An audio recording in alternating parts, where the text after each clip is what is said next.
leeral mais defe naa tamit ñoom Thierno Alassane Sall ci ñi njëkk wax demuñu et alors kon bàyyil ma commencé foofu ñoom lu tax balaa ñee xam sax dégguñu terme de référence dégguñu daal sëñ Aliou Diouf ngeen xëpp ci suuf ci cere bi.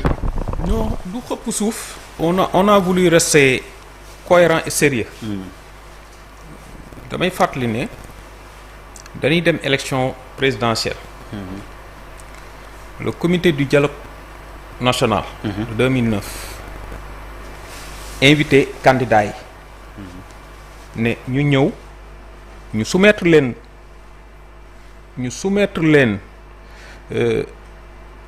termes yi de référence pour dialogue bi ñu xool ba xam ils vont adhérer oui ou non ñun ñu dem ñu signer ko ñu ne buñ jëlee réew mi dañuy appliquer les termes de référence du dialogue national.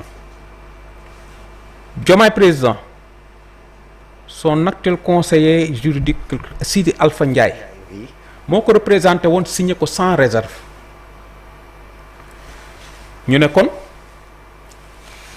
ñi ko signé engagé wu nañu ñi ko signé wul nag peut-être ñoom engagé wul loolu engagé wu leen mais ñi signé sans réserve donc ils se sont engagés pour appliquer les termes du dialogue national parce que nag yow yaa ko signé kenn taxalu la lem Diomaye président gagné élection yi waa comité bi avant la prestation de serment ñu bind ko lettre ne ko doonu bëggoon ñu toog ñu waxtaan xool ba xam comme gagné nga naka la ñuy demee pour mettre en œuvre les termes du dialogue national. Il n'a pas répondu mu prêter serment ba pare ñu ne kon xëy na dafa xaw a occupé ñu may ko weer bindaat ko lettre il n'a pas répondu donc koo xamante ne ni sa kàddu ak sa signature da nga koy sayte nu mu la neexee di bind di weddi sa bopp ba pare ñu ne ñoom woote nañ fi dialogue ci réforme de la justice fan la loolu mujjee France daal di xëddeen lu di wut ay échappatoire nga ne waaw man dama waroon génn ci conseil de la magistrature waaye am na ay mais na fekk 1000 avocats ni 1000 juges ne la bu ci génn mais tu as donné ta parole nga def ko comme thème de campagne nga campagne ko ne dama ci génn du ay magistrat naan la non bu ci génn ak nangam mooy tax nga resté ci il faut qu'on soit sérieux mu ne daf ciy toog aujourd'hui soo demee ci pratiquement sénégalais lambda à peu près xam nañ dialogue bi lan la wàññi doole président yokk doole premier ministre parce que ñoom ba léegi jàpp nañ ne Ousmane Sonko nekkul à sa place il faut ñu jox ko place am bi mu yelloo donc il faut ñu yokk ko doole beneen bi ñuy wax rationalisation des partis politiques il faut que les partis politiques soient très vigilants ñi ngi dem am na nag ñuy dem neen ñi ngi wuy ci gis nga liñ def ci presse bi loolu la ñuy préparer ba mu tudd def ko ci parti politique yi parce que presse bi xëy nañ ne dañ koy organiser am na ñoo xam ne nii mënoo leen cee génne parce que ñoom seen doole lan àndal mënuloo leen dara parce que coow yi da lay toog mais ñi nga xamante ni xaw nañu oyof ëpp na leen ñu dem seen yoon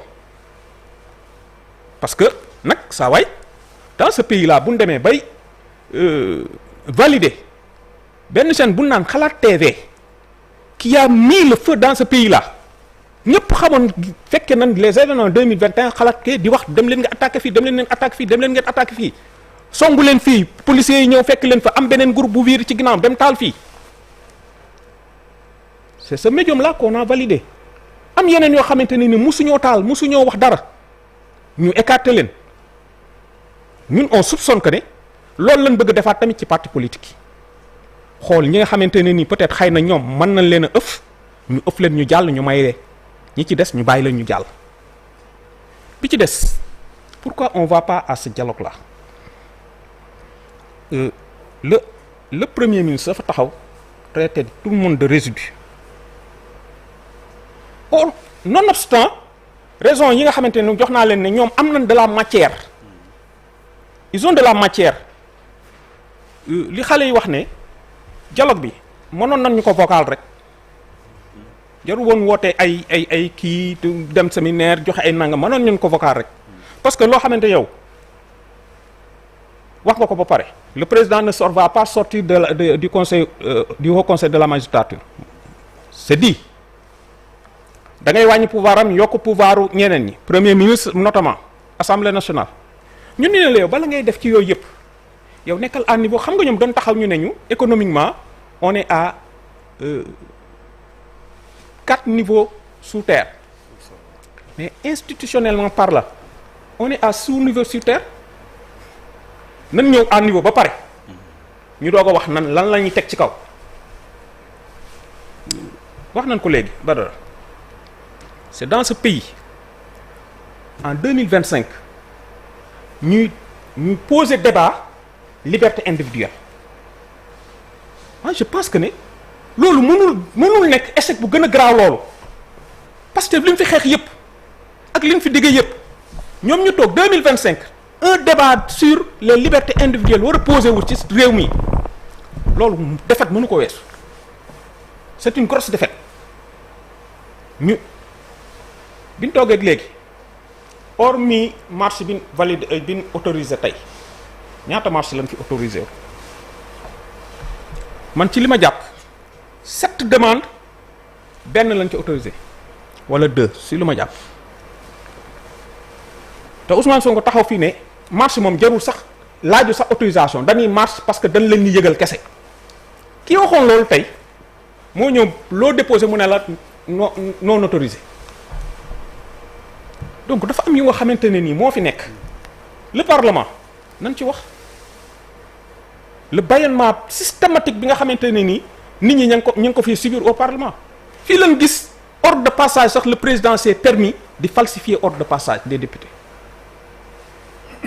bi Thierno Alassane Sall war a jël parole Guy Marius Sagna moo ko jiitu woon moom mu war a topp ci Guy Marius Sagna le président El Malick Ndiaye a interverti les listes pour que Thierno Alassane Sall wax pour que Guy Marius Sagna ñëw mitrailler ko derrière avec de telles pratiques comment tu peux avoir confiance en ces gens-là ba pare nga def assise de la justice woon nit ñi 3 jours fële toutes les dépenses inhérentes nga pare nga jël ko nga dugal ko sa 3 ba léegi amu ci une seule décision ba nga xamante ni jóge na ci loolu assise yooyu bu nu appliqué yow appliqué nga wala après tu demandes les gens encore dina ñëw sans aucune garantie de li ngeen fay wax dinañ ko appliqué su ngeen ko demee ba pare parce que nag gis nañ fi le dialogue de 93 su ma juumulee avec Abdou Diouf il a dit je ne changerai aucune virgule par rapport ak yéen seeni conclusion est-ce que am nañ garantie boobu aujourd'hui on va ñii dem nan def dialogue ñu def fa 10 points qu'est-ce qui empêche à Diomaye mu jël ci li ko neex mu publier ko mu valider ko li ci des mu toog ci ni mu toogee ci li conclusion wu kii bi agir de la justice bi aucune garantie de résultat man defe naa ne nit bu dee dem ci dialogue pour ñu ne dañuy changer war nga am dak un minimum de garantie boo xam ne yéen la ngeen fay wax ngeen di ngeen ko appliquer beneen bi ñiy woote dialogue war na nekk à niveau ba pare li nga xam ne moo fi problème ñu solutionné ko ba pare bala ñuy dem ci leneen parce que nag problème moom am bari na fi nan ko régler ba pare suñ régler problème yi ba pare ñu ne nan dem ci dialogue ñun loolu tax ñu ne ñun on n'y va pas et que ñi ci des nag ñi dem on respecte leur décision voilà alors yow tamit ne nga doo dem bien sûr waaw lu tax waaw xam nga ren dialogue waru woon a am dialogue warul woon am parce que xam nga expression yi dañ koy galvauder dafa am négociation am concertation am dialogue bii lan la noo ko tuddee yow ren concertation moo la am parce que négociation rapport de force la syndicat ak gouvernement mi tëj école yi tëj hôpitaux yi gouvernement bi dem négocier am lu mu bàyyi rapport de force la wala ñaari réew yu xeex rapport de force ñu négocier concertation moom lañ faral di def saa bu parti yi jubee élection compétition ñu nañ waxtaane les règles du jeu dialogue li koy indi mooy crise bee passe dinaa buuba di ci waxtaan te wax na dëgg dëkk bi crise amu fi nit ñi bi ñu demee ba nekk impasse ñu xam ni kenn amul intérêt di tirer encore ñu nañ def dialogue bu ko defee bu ñu demee ci dialogue nag ku nekk def ay concessions majeures indi ay amnistie ñi renoncer à des candidatures ñu bàyyi ñiy jàll et cetera donc loolu mooy dialogue mais li waroon am mooy ay concertation nga xam ni dafa mës di am man ba ma xàmmee ba léegi depuis 2001 man maa ngi dem ci ay concertation nga xam dañuy waxtaane fichier électoral bi waxtaane donc yan conditions la ñu demee waxtaane bulletins yi waxtaane comme ñu nekk ci TDR moo tax ma ne ren dialogue warul am parce que daaw dialogue nañ ba pare bay ki gagné na donc concertation lañ waroon def li tax nag ñu ni duñu dem ci dialogue bi am na sax ay points yoo xam ni notre frère Aliou bi Diouf Aliou wax na ko waaw xam nga ñun dañoo àndoon ak président Macky Sall 12 ans ëpp na ko sax d'ailleurs mu nekk suñu président nekk suñu mag mu bëgg ñu bëgg ko mu respecté ñu respecté ko ñu assumer ànd bi ñu ànd ak moom te réew mi képp koo xam ne bëggoo gis lu fi Macky Sall jëf ba mu wàcc suuf si ndax boo jéemee di nga dox ci lu mu def baa nga romb lu mu def baa nga dugg lu mu def bref ce n'est pas débat bi tey du loolu du bilan bu Macky Sall fii ku waxal yàlla rek jett yi moom di nga dox ci lu mu def baa nga romb lu mu def baa nga dugg ci lu mu def loolu moom ku waxal yàlla wax ko xëy na ay problème gouvernance lañ doon ciblé day tëj côté te du tëj côté bi ci des d'ailleurs sax man xam nga dossier Azer bi ak ONAS bi benn bi ma nga océan Atlantique benn ma nga mer Noire kooku moom jërul sax ngeen koy tudd bu benn waaye taxaw fii ñu ne ministre la mu taxaw ni président Macky Sall mi chef de gang la prochain conseil des ministres mu toogaat ca conseil des ministres dàquñu ko kon koy ñaar rek mën na nekk ou bien ay kilifaam ñoo ko yónni wala boog li mu wax neex na leen kon respect amul ñun boo respecté wul président Macky Sall donte la nekkuñu fi sunu ngor mayu ñuy toog ak yow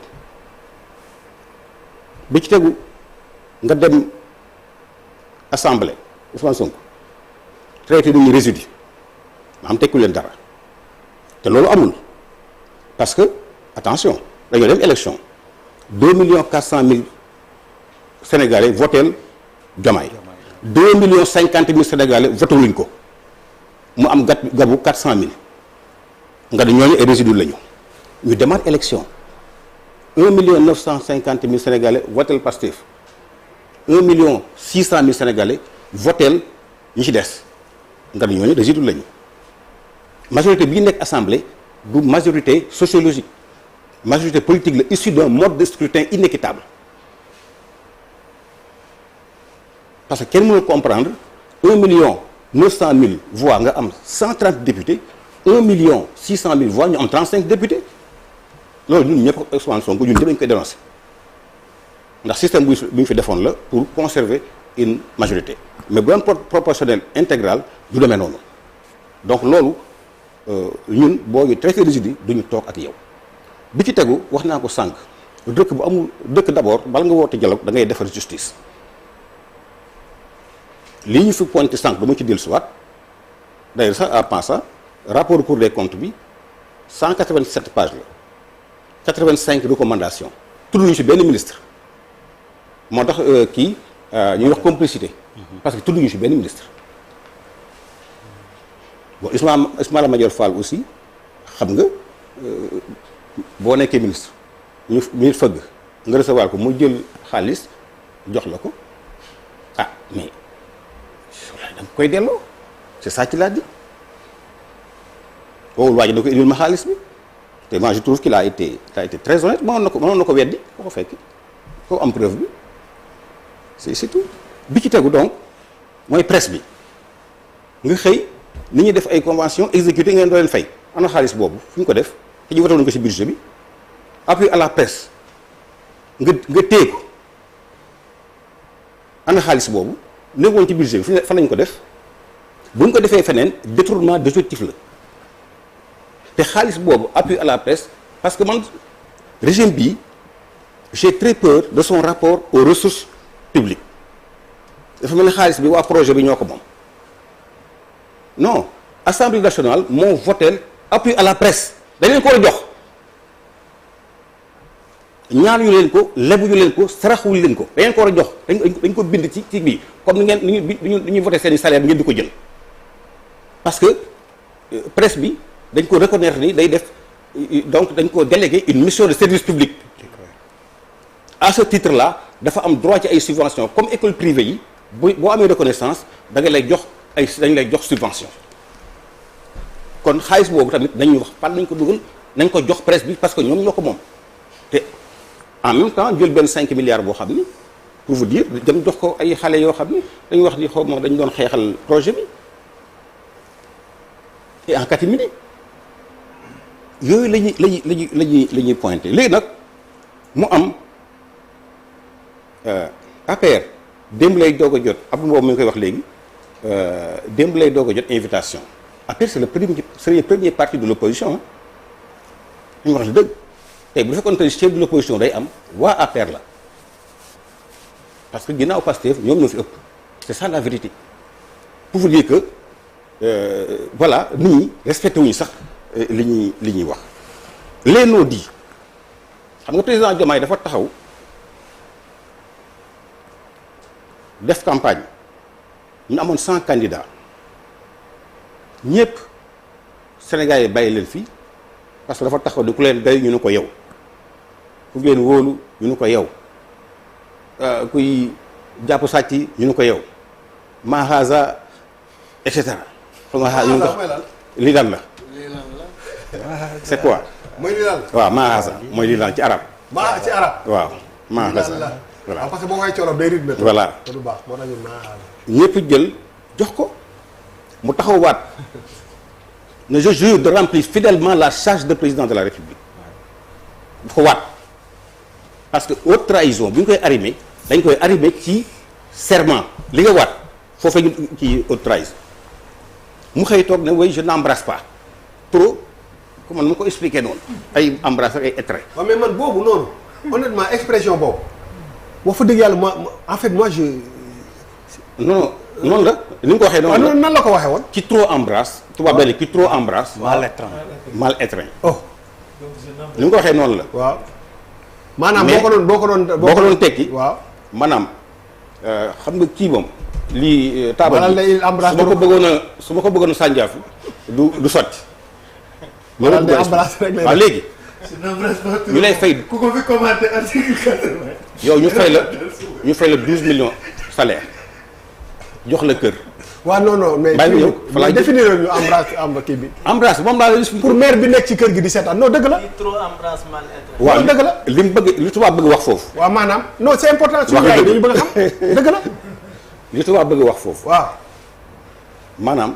mooy simplement jekk-jekkal moo yàqoon taatu ko. déedéet c'est ça non Malal bàyyi ko mu yegg non Malal du lool. mooy boo bëggee def. boo bëggee kii trop embrassement étreint. maanaam boo bëggee defar ba mu baax ba di defar ba mu gën a baax a baax da ngay mujj yàq. waaw ça c'est l'esprit. c'est ça moom la lettre lay leneen. ça c'est l'esprit mais la lettre pour nit ñi comprendre. waaw. maanaam xam nga chaise bi. waaw. mën naa koo embrasser. waaw. dama ko mën a wax ci wolof. fees mën naa ko sànjaafu yëkkati ko. yëkkati ko waaw. mooy j'embrasse bien. waaw. ñaari chaise yi su ma ko bëggoon a. waaw benn bi mën naa Buufaan. nguufaan. waaw du sotti. waaw. mooy mal kii donc ki mal am ki trop embrasse mal étreint maanaam doo ko mën a. ci loolu rek la nekk pour embrasser. voilà soo bëggee bokk l'esprit ni ngay wax aussi pour mu leer mooy boo bëggee nekk ci lépp nekk ci lii nekk ci lee nekk fi tu disperses finalement tes forces à tel point que tu ne fais finalement rien que ça c'est l'esprit defaroo mu laal fu bëri defoo dara gàddu lépp voilà donc nga concentré wu def benn yëf mu baax moo gën nga nekk tey ma ni damay xëyal caam bu ci kanamee 10 heures ma dem ci Diouf jikki dew ma fenn finalement ndax lan maa ngi bëggoon nekk fii nekk fee nekk fële finalement qui donc fait ça rien de c'est bon. l'esprit. waaw c'est un peu mais daal soo l'esprit bëggoon quoi. a njatt ñaari maa ngi si doon xool en wolof. lu Voilà. expression bu ko mënoon rendre. xam nga docteur mbër Massamba yónnee ñu définition bi si wolof. voilà donc waaw Abdou Diouf dafa taxaw mu ni rien que ndoxu Dakar tax na sama karaw yi bis ku nekk mu commencé bi jaww dafa njël nguur gi tuuti rek ba jaww Abdoulaye Wade à 75 ans ku ko xamoon parce que man dama daan dem Mermoz ci këram parce que am na sama benn xarit sama benn cousin benn ci garde corps am la woon ku ko xamoon dëgg dafa xees mais gis nga bi ñu jëlee nguur gi tuuti rek nga gis yi ñuul kukk ndax liggéey Macky Sall ku ko xam ni 4 heures du matin lay tudd chaque jour 7 heures mu jóg li mu nekkee président waaye yooyu fay 12 millions jël hélicoptère à ta disposition jël chaloupe à ta disposition jël avion à ta disposition loger la nourrir la blanchir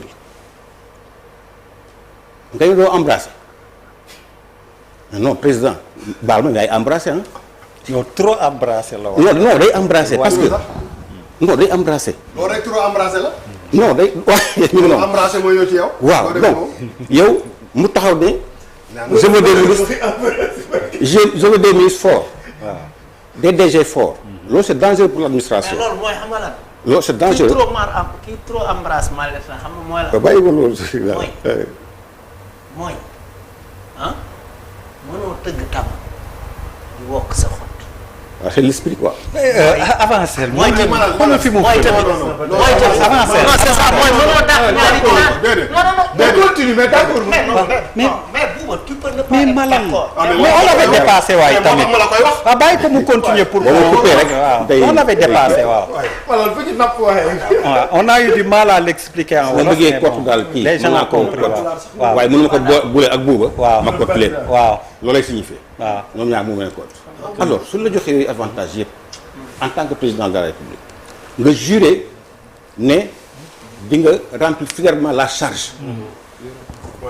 mais président de la République lan mooy liggéeyam. lan mooy liggéeyam présider tukki wuti partenaire réfléchir décider signer loolu mooy liggéeyam. on a embrassé ba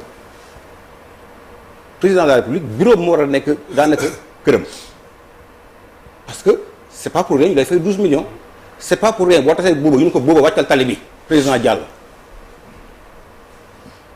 kooku bu Sénégal yi di liggéey 5 yow da ngaa war a liggéey 100 donc prérogative yi ko constitution bi jox na ko def bu ko mënti def mu démissionner c'est aussi simple que ça parce que nag lii mu bëgg a def nii lu dangereux la te loolu du jàll parce que bu ñu bëggee changer nature régime bi yokk ay pouvoir premier ministre yooyu ça marche quand ñoom ñaar ça marche mais ëllëg bu ñu ñëwee opposition bi gagné élection indi premier ministre qu'est-ce qu'on fait doo installer dualité au sommet de l'État régime bii ñu am régime présidentiel boobu ba léegi dafa créer stabilité ci réew mi nañ ko fi bàyyil na liggéey li ñu koy fay na ko mérité mais président boo xamante ni bii danañ je veux des ministres forts d'ailleurs ça se dit pas les ministres les directeurs généraux yooyu soo ko waxee da ngay instaurer un climat de défiance ci administration bi dund nañ ko xam naa li may wax dund nañ ko parce que quand le DG est fort il n'écoute pas son ministre du temps de Macky il y a des DG qui ne parlent pas à leur ministre nga ñëw ne ko léegi tu es fort on n'a pas besoin de DG fort li ñu soxla mooy ay DG ay ministre premier ministre yoo xam ne am nañu expertise am nañu compétence non am nañu expertise am nañu compétence mën ñoo traduire vision bi en programme traduire programme yi en projet traduire projet yi en plan d'action loolu lañu soxla les histoires d'hommes forts là ça finit toujours mal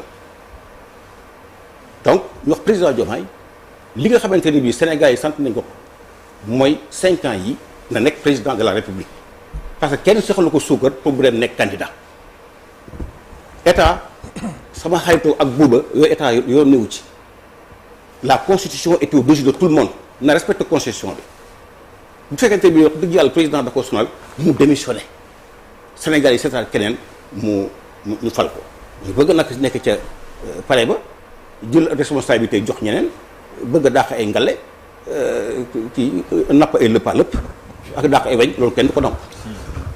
d'accord bu terminé. oui beneen affaire bi dafa am article yu bëgg a laal parce que bëgguñu Macky Sall dellu si moo tax 2 mandats consécutifs dañoo bëgg a yëndu consécutif ba parce que Macky Sall dootul ba nga nekk candidat. maanaam. xam nga dañu ni boo nekkee président. waaw tu as droit à 2 mandats. oui consécutifs. oui nul ne peut faire 2 mandats consécutifs oui. consécutif bi lañ bëgg a dindi. dégg ne nul ne peut faire 2 mandats. mais loolu est-ce que c'est rétroactif. non moom laay wax ni. moom ah lañ mais bu ñu ko defee waaw xam nga loolu lañ jéem xam nga conseil. non bu ñu ko defee non est-ce que ça concerne. voilà non à partir de la date bu ñu ko si kiiwee. wala benn affaire bu c'est une question légitime ah. waaw non c'est une question légitime. Non, et puis c'est pas dans les terrains du dialogue. non damay. non mais dama ko wax non. Attention. c'est pas juste Non, avec c'est pas- Malal même bu nekkul ci TDR Malal. Mais Malal. C'est vraiment une trouvaille politique. waaw mais moom laa am Pour accuser l'adversaire. mais Malal moo tax question boobu ça, moo tax c'est moo pas tax juste. est-ce que loolu sax su ko loolu même bu c'est nekkul pas ci juste. TDR bi ah loolu mu wax noonu même si dañ ko voté woon Non, c'est pas juste. ah est-ce que c'est à partir bu fekk mais anyway c'est peut-être su nekkul TDR bi c'est pas important. Non, nekkul ci TDR. léegi xam nga moo tax man la y a les non-dits. waaw waaw. xam nga ñun dañuy politique. voilà politique dafa am toujours lu ñuy wax. xam nga Badara mi xam na li may. waaw li may wax. dafa am lu ñuy wax te li ñu dul wax moo ëpp doole li ñuy wax ndax lépp bu ñu organiser suñu foire loolu dañ koy bëgg di masque. mais dama ni. Mais ñi lu ñuy bëgg. waaw pour terminer. dialogue bi waaw ñàkk mais fayda malal aussi, ah. non. waaw ñi toogoon ci dialogue bi ñu ñëw bindi au conseil supérieur de la magistrature dañoo ñàkkoon fayda te ñu Non. d'accord. Non, mais je veux dire. oui. Non, xam nga. donc mun naa mais mun naa bàyyi considérer daaneel nga ma foofu daaneel ah rek, waaw waaw pour foofu conclure. s'il te plaît waaw. dama fàtte woon les interdictions d'exercice yu ñuy jox yenn organes yi fekk ay organes yoo xam ni organe de presse signé nañ convention ak état fay nañu ay impôts nga ni vous n'existez pas loolu du tëru ministre yi nga boo nekkee un ministre de la république boo ñëw dans un secteur da nga leen di dimbali encadrer leen pousse leen ba ñëpp normé wu mais li ñu doxale nii ak notre frère li mu wax ci organe parce que ñun xam nañu yenn organe ñoo leen favorable on les connaît ñoom ñëpp ñu ngi ci biir mais seen organes yi nga xamante ne bii yëpp ñoom xëy na seen mbir neex leen nga dàq leen dama ne loolu dafa jàdduwul. bref pour le résumé daal ñun du ñu dem ci dialogue bi. pour toutes ces raisons. te am na loo xamante ne bii aussi suñ ko bëggee def daañu taxaw xeex ak ñoom. Sori Kaba nouvelle responsabilité du président Amadou Ba yéen da ngeen di dem. jërëjëf merci beaucoup.